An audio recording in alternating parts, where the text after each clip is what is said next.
A potted history.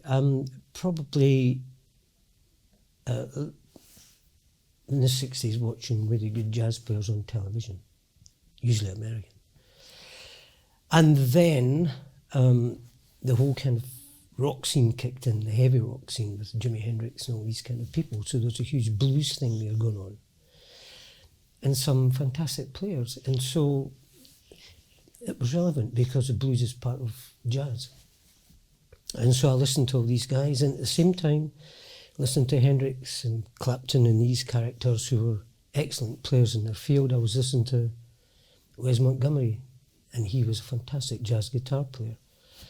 And also Charlie Parker. Was a couple of those records I had in my selection. So each night I'd go out and do a gig with a blues band, and then come home and put on Wes Montgomery, you know, Charlie Parker. So it was just a continuation of being in the kind of rock thing, going up and down to London in vans and all this sort of stuff, and hanging around trying to get into recording studios, which I actually was in a band called East West, and we'd won. It was a competition of 25 bands in Tottenham Court Road, and we actually won it. And we were given the chance to record in the studio where the Stones recorded in.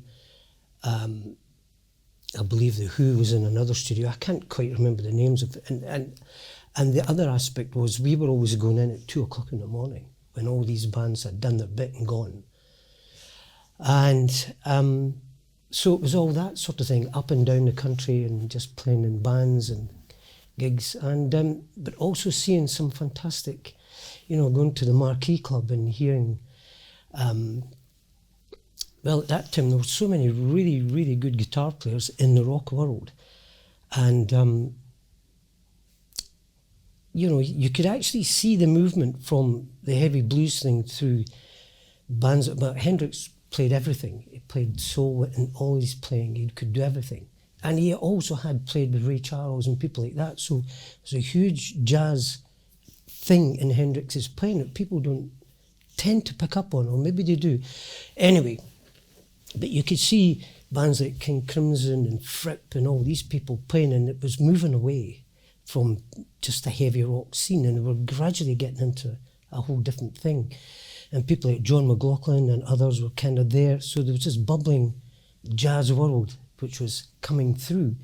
And then it came through probably in the 70s, early 70s with Chick Corea and bands like that. So all of a sudden, well, not all of a sudden, but the kind of rock world was slightly kind of being left behind because the jazz players were kind of moving in that world. People like Miles and all sorts of people, and they were playing with some fantastic musicians. So it was just a movement right through, you know. There was a link right through it. But take me back then to a young you. Did you start off listening to jazz, playing jazz at that age, or was that something that happened later? When did you start learning the instrument, as it were, and at which point did it take you into jazz? Probably slightly kind of coming out of the rock world, playing electric bass, when I started listening more and more to jazz, and I realised the double bass was the sound that was needed for that, and it just always felt the right kind of sound. So I thought, I'm going to have to now get a double bass and start again, sort of thing. Well, not start again, but just apply what I'd learned before. And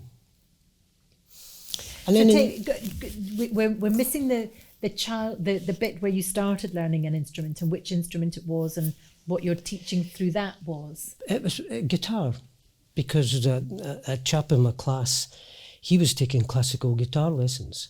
So I got speaking to him and he said, oh, you know, blah, blah, blah, play this, play that. And I'd sort of said to him, well, could you write a few chords and things? And there was a guitar in the house, so I picked it up and started playing.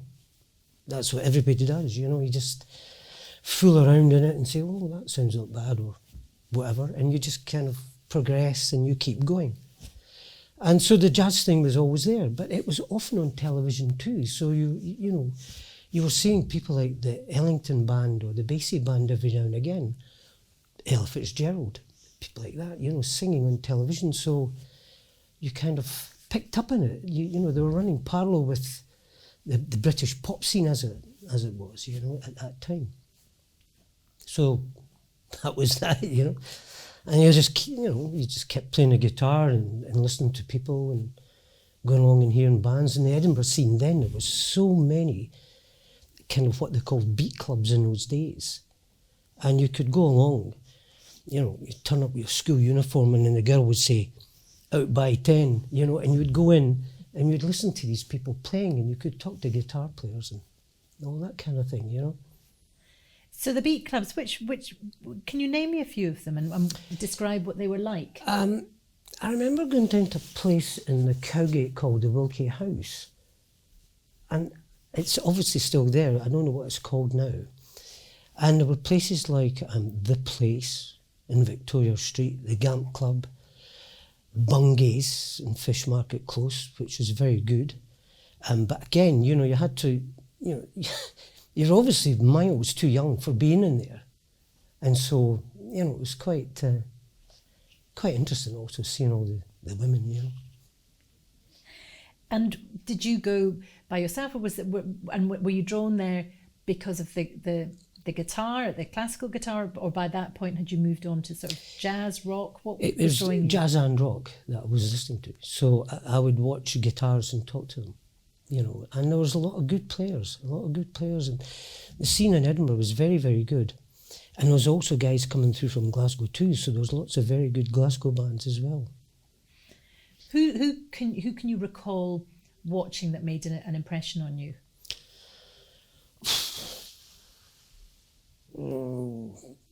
It's difficult to, you see, you were kind of almost 8 years younger than these people, so you never, you know, you never really got a chance to speak to them.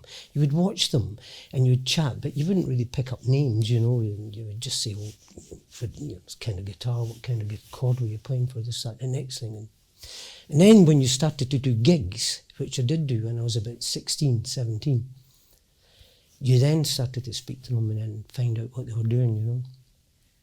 So how did you start getting the gigs? What changed? How did you go about getting them? I'm not so sure. You're talking about a long time ago, you know.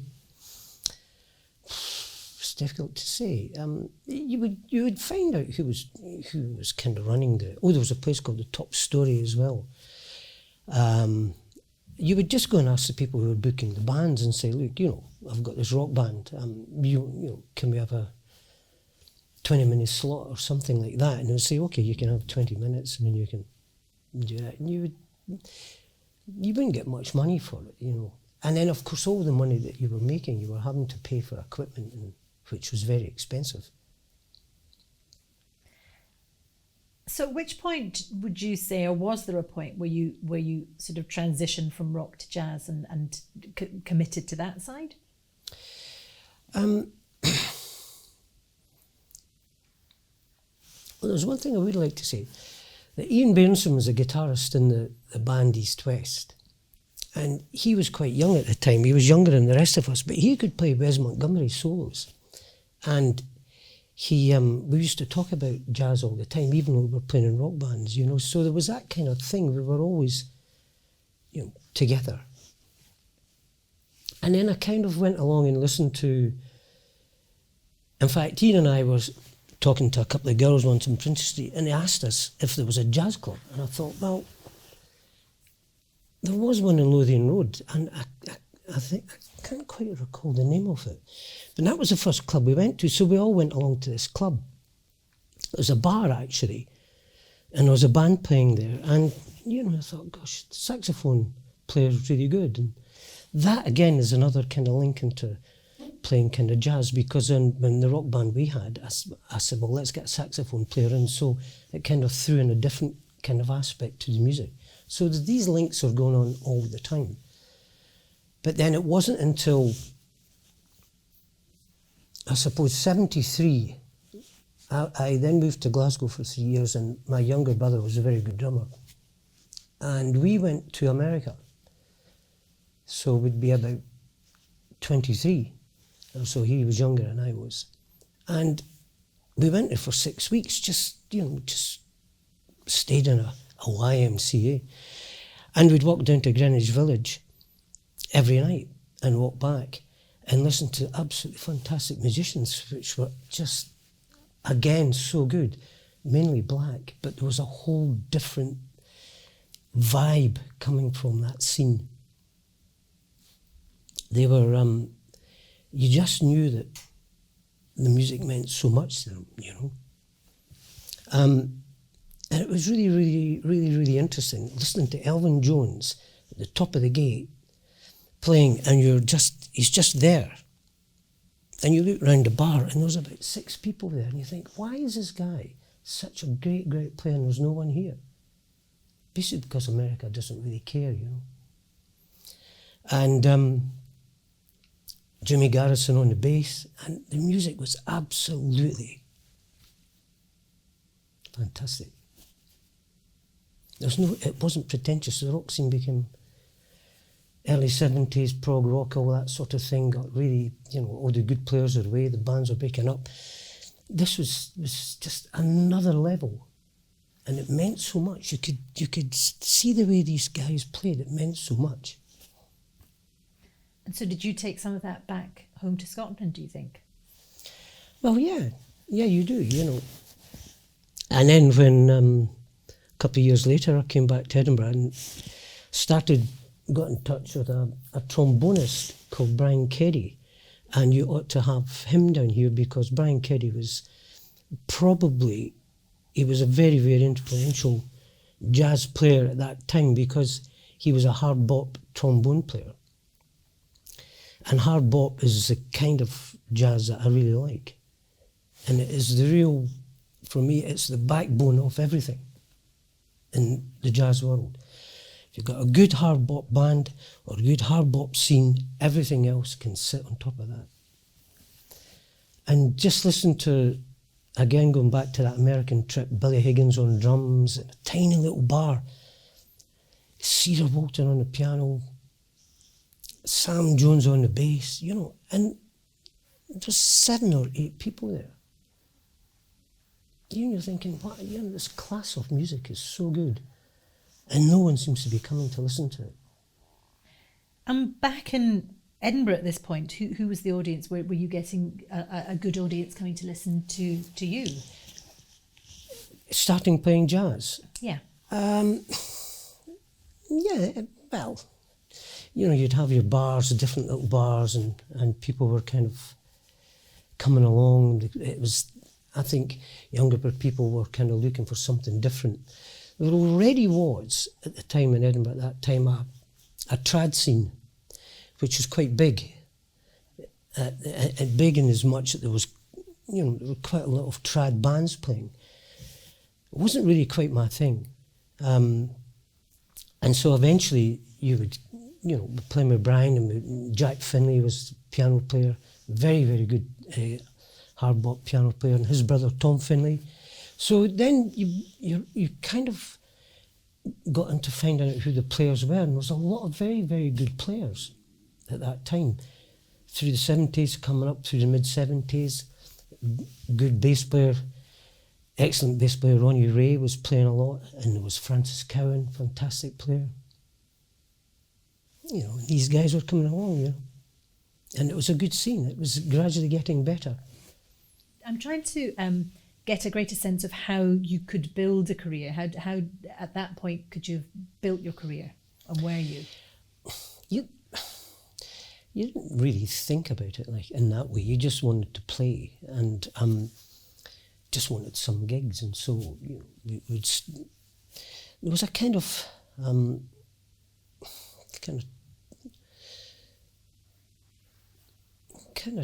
well, there were 1 or 2 American bands coming in. The jazz festival was just about kind of kicking in the mid-70s to late 70s.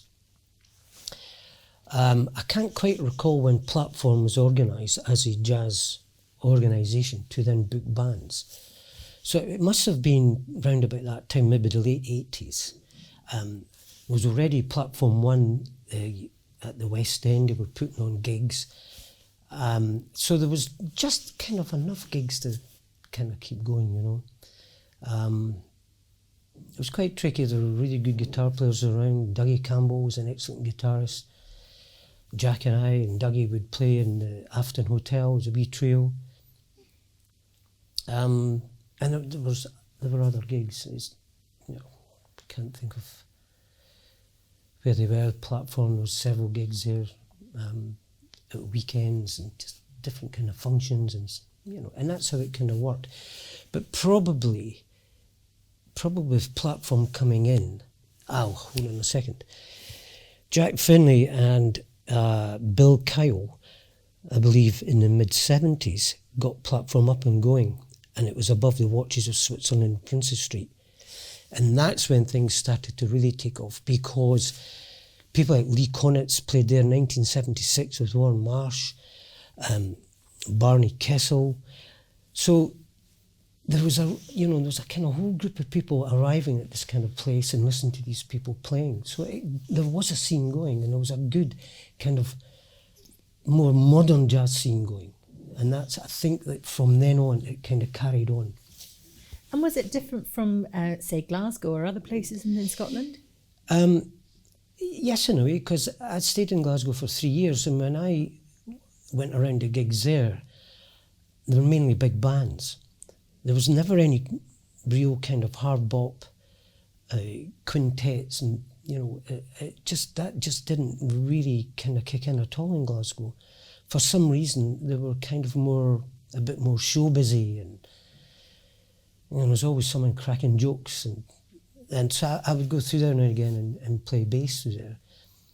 And the gig would disintegrate into sort of people telling jokes and everything, And so there was a level of good players, but it's just another world, trying to deal with some of these guys, But they were good players, but they were kind of slightly more, their emphasis is more in a commercial way, They would have singers and do kind of pop songs and things like that. Whereas the kind of jazz scene in Edinburgh was a bit more serious. It was a bit more 1954, kind of 55, Miles, these great quintets, and people like Jack were getting more into Bill Evans, and so it was a slightly more, I would say, a more kind of serious approach to playing. And why do you think there was that difference?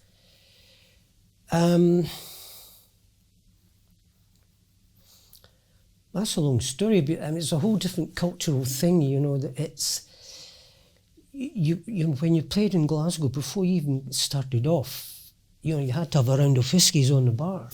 That didn't happen in Edinburgh, although guys did drink.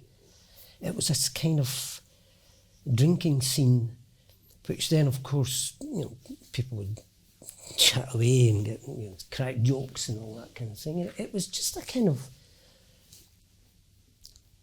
the way I saw it, maybe I'm wrong, but it was just a bit more happy-go-lucky kind of world, But there was an underlying vibe to it too, which is a different social aspect. And it was often quite tricky to steer one's way through various situations. However, good players, some very good session players. I'm going to go back a little bit. We've sort of skipped over effectively where you learnt to play jazz, whether it was, we've sort of covered a bit of a mixture of watching television, listening to it, but it's a sort of like, how did you get your apprenticeship, or are you aware of that? Well, I remember speaking to Ronnie Ray saying, look, I've got this double bass. He says, look, Ray Brown bass tutor, just get it and work at it. And I did so. And then there was other, aspects of playing. There was different kind of classical things with bowing and all that. So when I was staying in Glasgow, I went for tuition for bowing and stuff. But you've got to, well, the way I was seeing it, you've got to kind of go a certain way. You can't cover everything. And so I kind of just stuck with the jazz thing.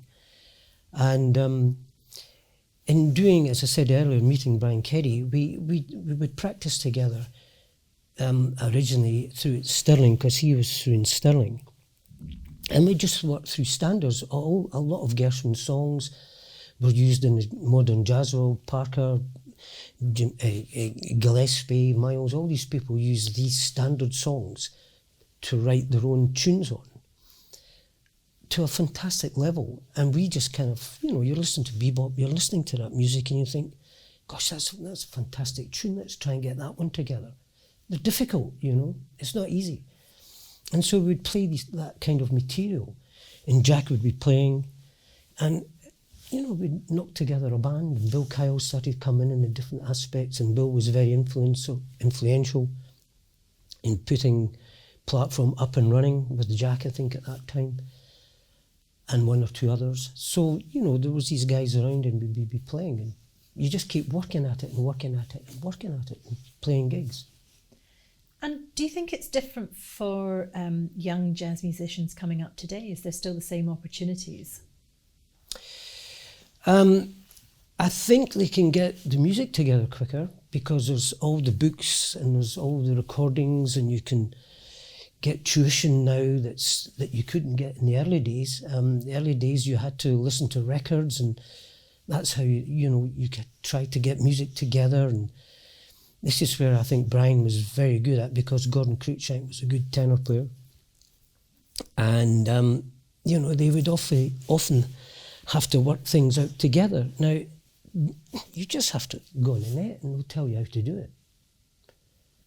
It's different, we had to kind of do it on the gig, as it were, It's much harder, but you remember it. But do you think that there are still the same opportunities to network and build relationships and learn from that in the scene today? There may well be. I think it's moved on in a big way. We're jumping a big leap here, almost maybe 15 years. But, just the tuition you can now get at different levels in the jazz world. Oh, by the way, in the early 80s, when Roger Spence came on the scene, Keddy and myself went round the schools in the Lothian region speaking to the music teachers and telling them, because it was coming into the curriculum of jazz, and actually speaking to the music teachers and telling them actually what you should need and what you have to kind of know to pass on to younger people who want to try and play jazz.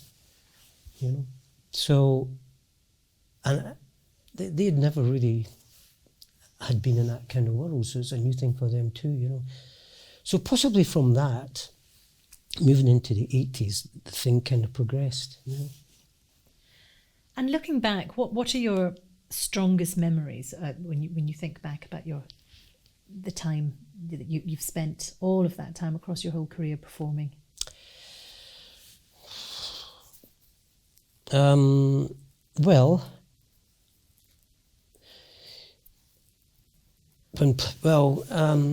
could I say? Yes, playing with Sonny Stitt. Sonny Stitt came over in the early 80s, I believe, and I was asked to play with him in Dundee. And that was really interesting because, Sonny walked in, Stetson hat, camel coat, camel suit, cowboy boots with his trousers tucked into the cowboy boots, tenor, alto, put him down. We had a quick top and tail rehearsal. Then the other two, Kenny Fraser, the piano player, and Jimmy Lyons, they left. I went to the dressing room. Sonny came to the dressing room, said, "Okay, kid, what do you want to play?" And now you're talking about a guy who, I'd seen in London in, again, this whole rock thing. I'd seen him in something like 1973 playing with Dizzy, Art Blakey, Thelonious Monk, Al McKibben on bass, Kai Winding on the trombone, Stitt. Fantastic gig, absolutely fantastic gig in London. So here we are 10 years later and Sonny Stitt sitting there, and I said, well, I'm thinking, goodness gracious, how's about Gone with the Wind? Okay, takes the tenor out, okay. what else? And I said, well, he said, a ballad. And I said, well, what's new? Okay. And then I said, how's about, I thought, well, I've got to ask him to play Cherokee. And he looked at me and he said, I think he was kind of thinking about the rehearsal, and he sort of thought, well, maybe not tonight, you know. But he was a lovely guy. It was just quite interesting just looking at him, you know.